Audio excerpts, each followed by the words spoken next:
Hello, welcome to this tutorial of the Elementi 2015 software. In this video, I'm going to be showing you how to use the widgets in the media folder of your library. The media folder is a bit unique to all the other data-driven widgets in that we're specifically talking about media, images, videos, SVG files. These do not display text and aren't meant to display text. These are solely working with videos, images, and SVG files. So the file that I like to use is the media playlist.svg, and I'm going to add that as a layer. And what these media widgets do is they look at a directory listing folder. In this case, I have a folder in my project named videos.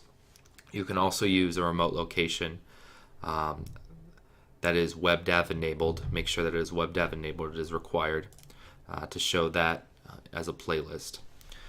So in this folder, I currently don't have anything in it, but I'm going to be importing in some videos, and what better to use than some of the other tutorials that I've made.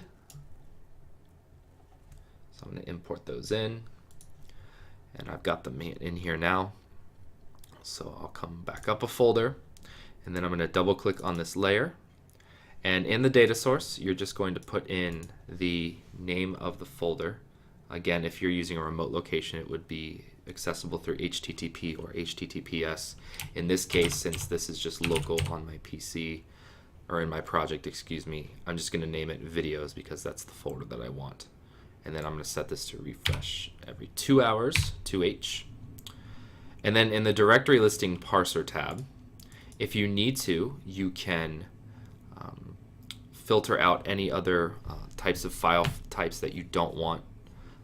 A good way to think of this is if you have, let's say, an extraneous file that you don't want to display, such as like a Word document or a CSV file.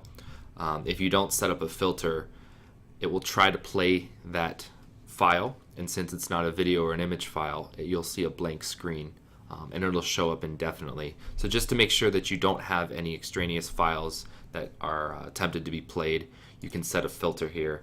I believe, let me come back here and see what file types these are. These are MP4s, so I'm going to go back to here. We have some initial presets here. I'm going to choose this one. These are video files, these are image files, those are audio files. And then if you need to, you can also add more file types if you want. Separate them with a semicolon, start it with a star, and then do a dot. And let's say I wanted to add image files, I could do .jpg. Semicolon star dot jpeg semicolon star dot png. So I'll add some image file types as well. And then when I click OK, oh, I did not apply my URI as well. There we go.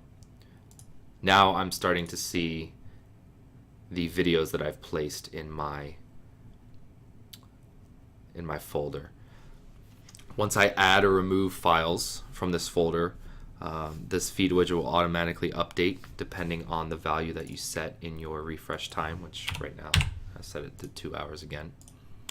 And then every 2 hours this widget will go and look for an update to that folder and play any new videos or images, or remove any videos and images that have been deleted. So that's how you can use the media widgets from our library, and thank you very much for watching.